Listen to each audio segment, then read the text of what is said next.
नमस्कार, आप देख रहे हैं स्पेशल रिपोर्ट और आपके साथ में विजेंद्र सोलंकी। देश में क्या तीसरा, दुनिया में क्या तीसरा विश्व युद्ध होने वाला है और क्या इसके लिए दो ताकतवर देश अपने अपने समर्थन में सहयोगी देशों को एकजुट करने में लगे हैं? सवाल गंभीर है क्योंकि दुनिया सीधे सीधे तीन हिस्सों में बटी नजर आती है। एक है अमेरिका और उससे जुड़े नाटो देश और G7 देश, और दूसरी तरफ है रूस और रूस से जुड़े देश, और तीसरी तरफ है भारत जैसे गुट निरपेक्ष देश। लेकिन रूस जो भारत का दोस्त है वो उससे चीन के साथ दोस्ती बढ़ा रहा है, जिसने पहले भारत के साथ हिंदी चीनी भाई भाई का नारा लगाया और फिर पीठ में छुरा घोंपा। इसके अलावा रूस उत्तर कोरिया को गिफ्ट दे रहा है और साथ देने की कस्में खा रहा है, साथ ही वियतनाम को भी साधने की तैयारी कर रहा है। लेकिन वर्ल्ड मैप पर यह क्या तीसरे विश्व युद्ध की रणनीति है? आज हम आपको बताएंगे कैसे दुनिया में एक ऐसा पावर गेम शुरू होने वाला है जिसको सहन करना किसी भी देश के लिए संभव नहीं, क्योंकि लगभग सब देश परमाणु पावर है। लेकिन इसमें भारत को क्या फायदा और क्या नुकसान है, और क्या भारत इस पावर गेम में सुपर पावर बनकर उभरेगा, आज हम आपको बताएंगे।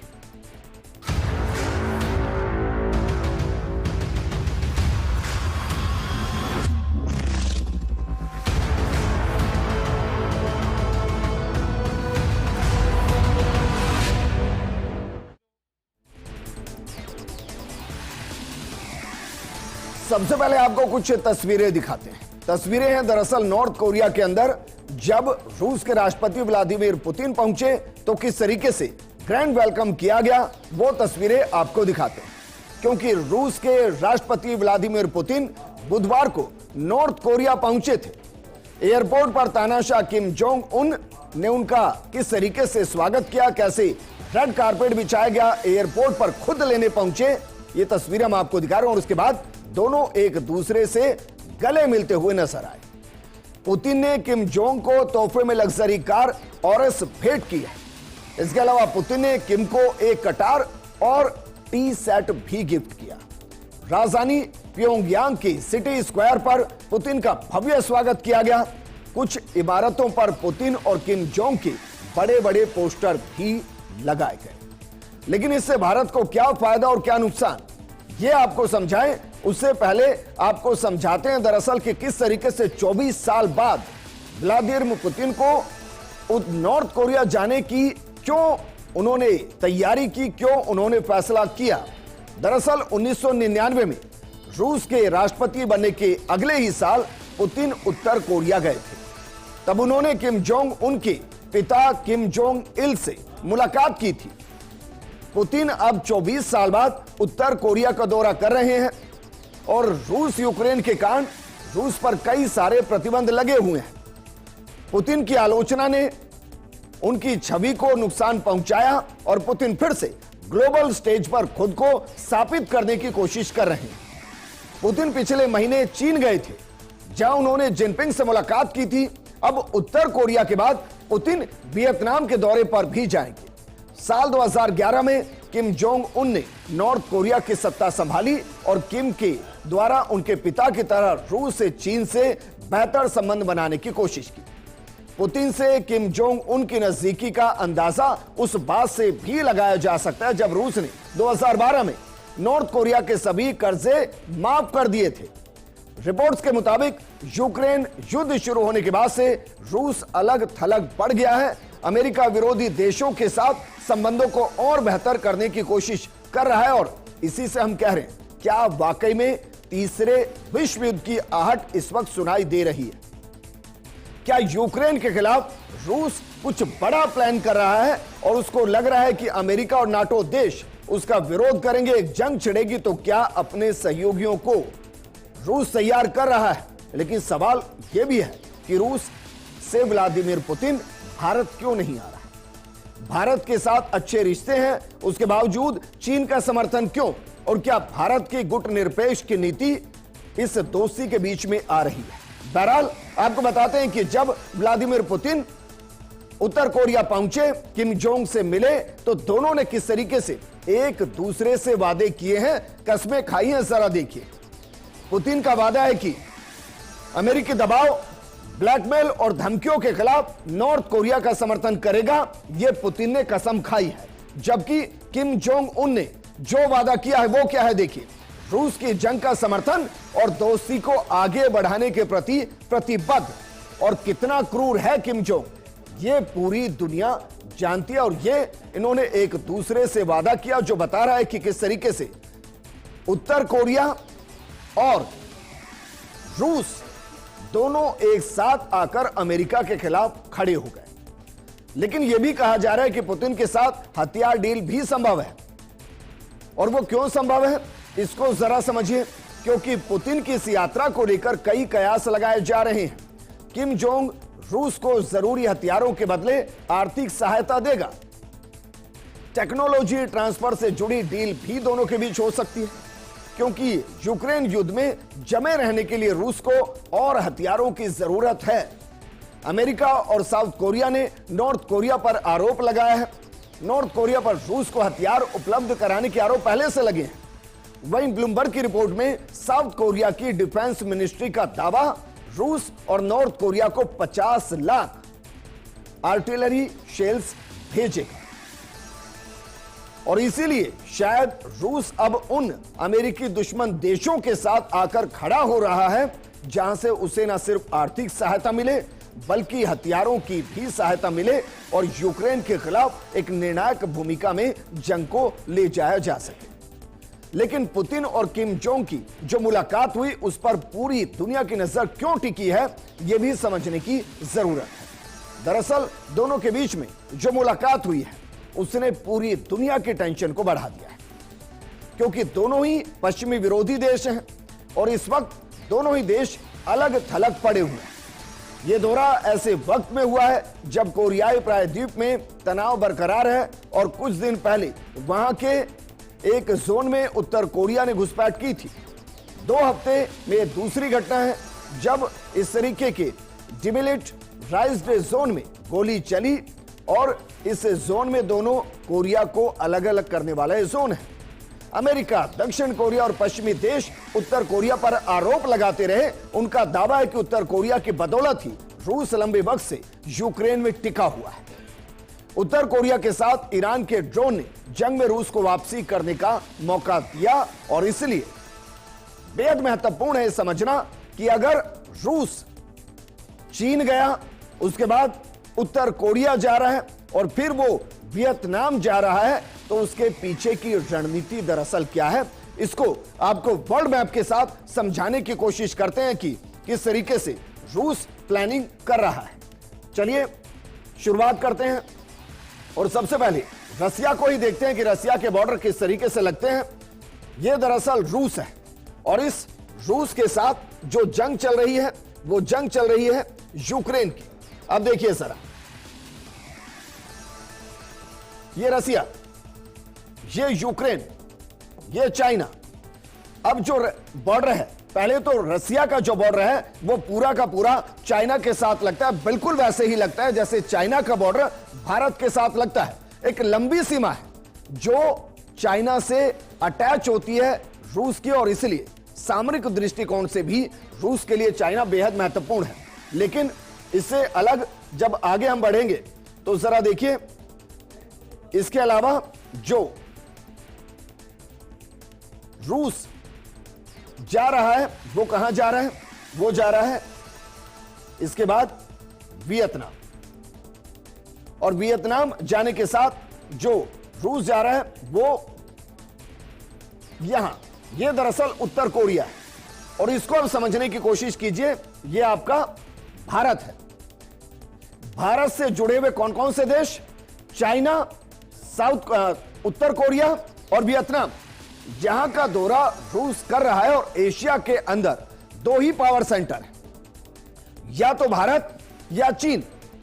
और एशिया के अंदर भारत को पहले से ही रूस का समर्थक माना जाता है, जबकि चाइना को अब वो अपने साथ ले रहा है। क्यों साथ ले रहा है? क्योंकि अमेरिका चाइना के खिलाफ है, चाइना की नीति के खिलाफ है। और चाइना जिस तरीके से अंतर्राष्ट्रीय बाजार को कंट्रोल कर रहा है, उससे सबसे ज्यादा बड़ा खतरा भी अमेरिका को है।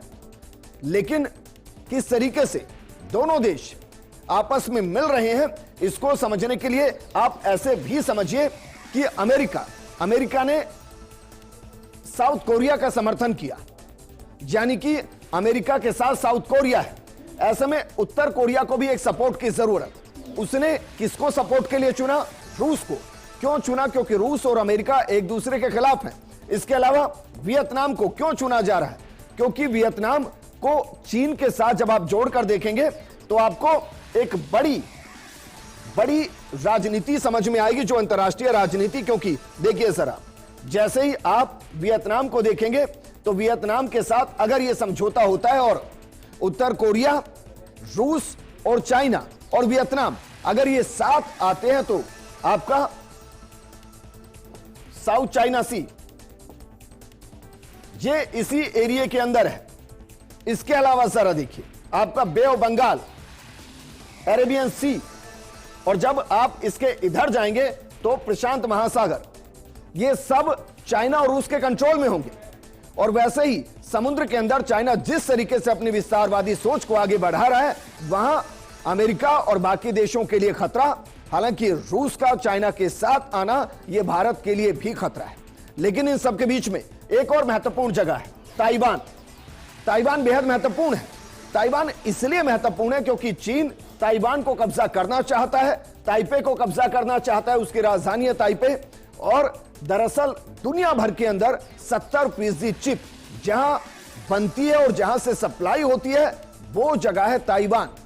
और जरा सोचिए, यूक्रेन के लिए अगर चीन रूस का समर्थन कर रहा है तो क्या इसके बदले में चाइना चाहेगा कि ताइवान को कब्जा करने के लिए रूस उसका साथ दे? इसमें एक और चीज है, दरअसल ताइवान के सपोर्ट में कौन है? ताइवान के सपोर्ट में अमेरिका खड़ा हुआ है, बिल्कुल वैसे ही खड़ा हुआ है जैसे साउथ कोरिया के समर्थन में खड़ा हुआ है, बिल्कुल वैसे ही खड़ा हुआ है जैसे यूक्रेन के समर्थन में खड़ा हुआ है। और इसको आप समझिए कि एक तरफ अमेरिका, यूक्रेन, ताइवान और साउथ कोरिया के साथ, दूसरी तरफ रूस, उत्तर कोरिया, वियतनाम, और ये मोर्चे हैं। इसलिए हम कह रहे हैं कि क्या वाकई में तीसरा वर्ल्ड वॉर होने वाला है? और इन सब के बीच में जो ये भारत है, इसकी भूमिका क्या होगी? क्यों हम ये सवाल कर रहे हैं? क्योंकि एक तरफ ये पूरा मोर्चा तैयार हो रहा है और इसके जब आप इधर के हिस्से में जाएंगे तो उधर आपको अमेरिका नजर आएगा, नाटो देश नजर आएंगे, जिनके साथ एक जंग की स्थिति बनती हुई नजर आ रही है। लेकिन सवाल इन सब के बीच में यही कि नाटो देश किस तरीके से कंट्रोल कर रहे हैं। और इसके अलावा जो रूस मोर्चाबंदी कर रहा है, क्या उसका बड़ा कारण थर्ड वर्ल्ड वॉर है? भारत को इससे क्या नुकसान? और क्या ताइवान के साथ अरुणाचल प्रदेश और तिब्बत को लेकर भी रूस चीन का साथ देगा? ये बड़े सवाल हैं। इन सवालों के जवाब भी हम आपको देंगे। दुनिया के अंदर जो पावर गेम चल रहा है, क्या उसमें भारत सुपर पावर बनकर उभरेगा? सवाल बेहद गंभीर है, क्योंकि एक तरफ अमेरिका लगातार G7 देश और नाटो देशों के साथ रूस के खिलाफ एक अघोषित जंग की तैयारी कर रहा है, और दूसरी तरफ रूस उन दोस्तों से मिलने की तैयारी जो अमेरिका के दुश्मन है। जिनपिंग से भी मुलाकात की पुतिन ने, किम जोंग से पहले मुलाकात की, लेकिन वो दोस्ती किस तरीके से आगे बढ़ेगी? दरअसल 2023 में जिनपिंग ने राष्ट्रपति बनने के तुरंत बाद मॉस्को का दौरा किया था। पुतिन ने भी 5वीं बार राष्ट्रपति बनने के बाद पहला दौरा चीन का किया है। 16 और 17 मई को बीजिंग के दौरे पर थे पुतिन। चीन रूस की मदद कर रहा है, उनको हथियार नहीं दे रहा, लेकिन क्रिटिकल कंपोनेंट्स दे रहा है, और इससे अमेरिका बड़ा नाराज है।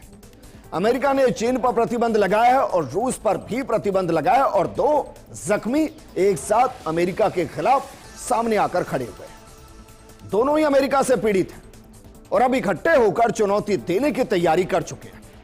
रूस को प्रतिबंधों से निपटने के लिए शक्तिशाली दोस्तों की जरूरत है, और चूंकि भारत गुटनिरपेक्ष है, वो G7 का हिस्सा भी बनकर आया है, वो अमेरिका से भी रक्षा सौदे करता है, और इसलिए रूस ने, भारत नहीं, चीन के साथ दोस्ती बढ़ाने की तैयारी की। और चीन भी अमेरिका को चुनौती देने के लिए एक रणनीति पर काम कर रहा है, और इसीलिए रूस ने चीन की यात्रा अमेरिकी अधिकारियों की चीनी यात्रा के बाद की। दरअसल पुतिन से पहले अमेरिकी विदेश मंत्री एंटनी ब्लिंकन भी चीनी दौरा कर चुके हैं।